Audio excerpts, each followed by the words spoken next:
If you lack optimism, it's game over. If you can't look for the bright side or look at the half glass full or be optimistic instead of pessimistic, if you can't do that, you just absolutely have no chance in winning. Life's hard enough, the game's hard enough, the market's hard enough against you that if you're against yourself, that's too stacked. The deck becomes too stacked. Dream big. Dream it don't big. cost no money to dream. And you have to dream about things that are scary, that no one can have, or else it's not a dream.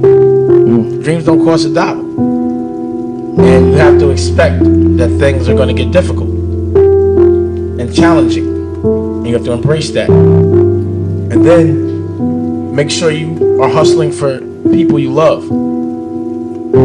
Hustle for the right reasons. And find what you love to do, something that you would do for free. Do it so well and so good. Practice at it because you love it, that it becomes your job, and then your life never feels like work. And then invest in things that give you residual income. So if you have to pay for a physical service, that means you're only going to get paid when you're being physical, whether you're tired or not. Thank you. So you want to do something that you could get money while you're sitting by the pool. Make a plan. Look at what you're interested in. Get disciplined about something. Allow for the possibility that you have something important to contribute to the world, and that the world would be a lesser place without that contribution. Don't be afraid of taking on responsibility. It's where you find what sustains you in your life. You can take on too much responsibility. You have to be cautious in that regard, but that's a less common problem than not taking on enough. A lot of the things that people regard as traps are actually the means to their life. Often young people are afraid of commitment, for example, in the context of a romantic relationship, and because they feel that that's going to interfere with their pursuit of something more valuable, but that's just not the case. You're not going to find something more valuable in your life than a committed relationship with someone that you love, that sustains itself across time, and that in all likelihood produces children. That's life. And there may be people for whom avoiding that is the better route, but those people are very rare, and you need a real reason to assume that you're one of those people. And hopefully for you, you're not.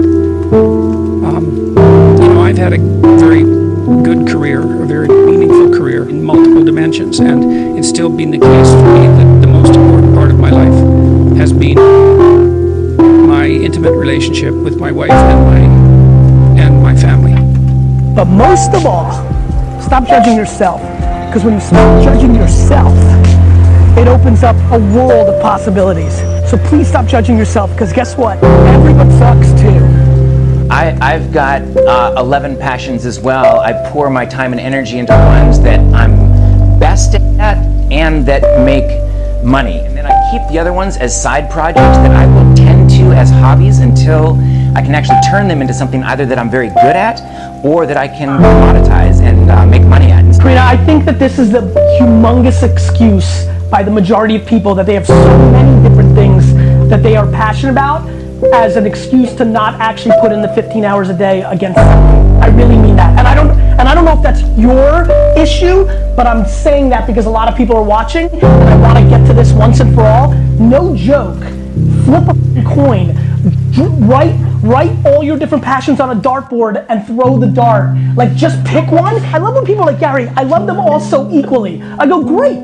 Then there should be no concern. The other thing is, if you're trying to decide between two, when you flip the coin, it's a funny thing happens. Your heart will tell you, your brain will tell you which one you actually want to do. Trait number 1, successful people mind their own business. Yes. Successful people aren't worried about what Joe and Schmo are doing with their lives, what Tom, Dick, and Harry are doing with their lives. They're focused on the business that pays them.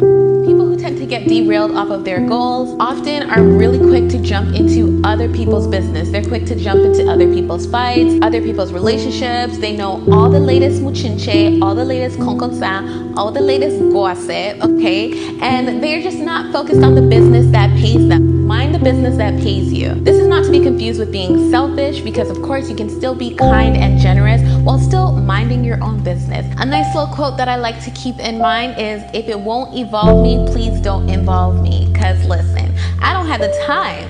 I don't have the time to be in other people's business. So that's a trait that successful people tend to possess. They mind their own business.